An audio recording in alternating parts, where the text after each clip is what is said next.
Turning back to the advisory now, and with millions of Australians approaching retirement and advisor numbers under pressure, Industry Fund Services says that it's time to rethink how advice is delivered to super fund members. Adrian Gervasoni, Executive Manager at Advice Services at Industry Fund, joins us now. Really appreciate your time today.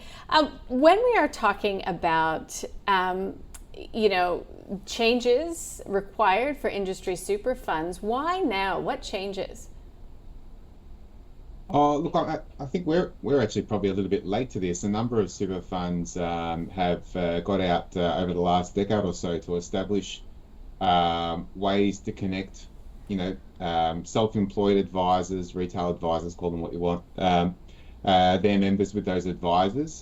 There's a number of reasons why they do that, namely that the demand for advice is increasing, and for a variety of reasons, funds have only got so much supply of advice that they can provide themselves. So there's a lot of sense in connecting superannuation fund members with advisors, given there's circa 14,000 advisors out there, and only I think 600 or 700 that work directly or indirectly for a super fund. So for IFS, what we've looked at is, for those referral arrangements that are in place, how do we help the advisors provide advice profitably, cost effectively, so that they're more willing to do this sort of work? Because one challenge that there is for a traditional financial advice model is where it's largely focused on portfolio management and tax planning.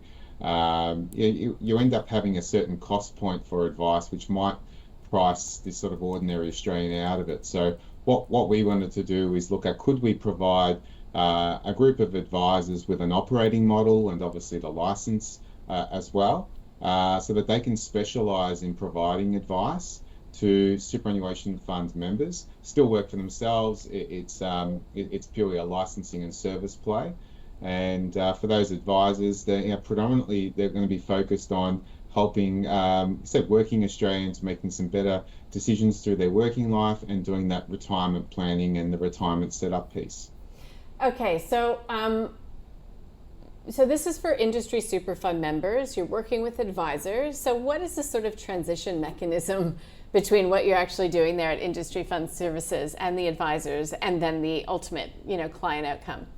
Sure. Well, IFS will kind of sit in the middle. So we'll support this group of advisors, and at the same time we'll work with interested super funds who want to connect their members with this sort of outlet. So our job is set licensing. We'll set the appropriate rules and guardrails to ensure that the advice is primarily in the interest of the consumer and the member, the idea being that we can avoid some of the frustrations that advisors often face when working with super funds, in terms of funds with different processes, different ways of accessing member information and the like. And we'll try and solve some of those administrative hurdles, if you like. But the main thing is, we want to work with a group of advisors that want to specialise in this form of advice, and as I said, ultimately help them run a profitable practice, but at the same time, give the comfort to the super funds that the advice these members will get will be high quality advice. And obviously there's been some pretty well publicised failings in the investment and advice space, in the last 12 months. And again, that's got trustees a little bit skittish on who do they recommend members go and see for trusted, high quality advice. Right. Okay. So what's the take up been? What are the kind of conversations that you've been having so far? What's the reaction been? Look, we've been overwhelmed, really thrilled to see. Was a little bit unsure about how many advisors really wanted to specialise in this space, but we've had a lot of interest, and we're looking at initially keeping the group to a pretty contained number, somewhere between 15 and 20 advisors initially.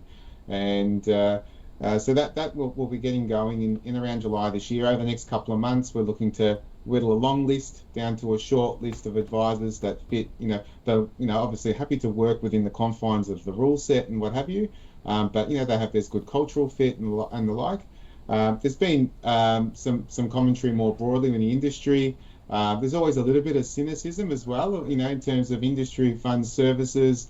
Is this purely to serve the needs of the industry funds? And I guess for anyone that's interested, we are a licensing business first and foremost, a financial planning licensee. So our job is to support the advisors in ensuring they meet their regulatory environments in whatever sort of form they take. So for this group of advisors, as I said, there's been a really strong level of interest, which is just fantastic. And separately, quite a bit of interest from the super funds themselves, both from those that have had referral arrangements in place and maybe they're looking to rationalise the number of groups they work with or address some of the operational friction that might exist with connecting members with advisors. But also there is a bigger list of funds that don't yet have a way of connecting their members with external advisors and are interested in learning a bit more about it.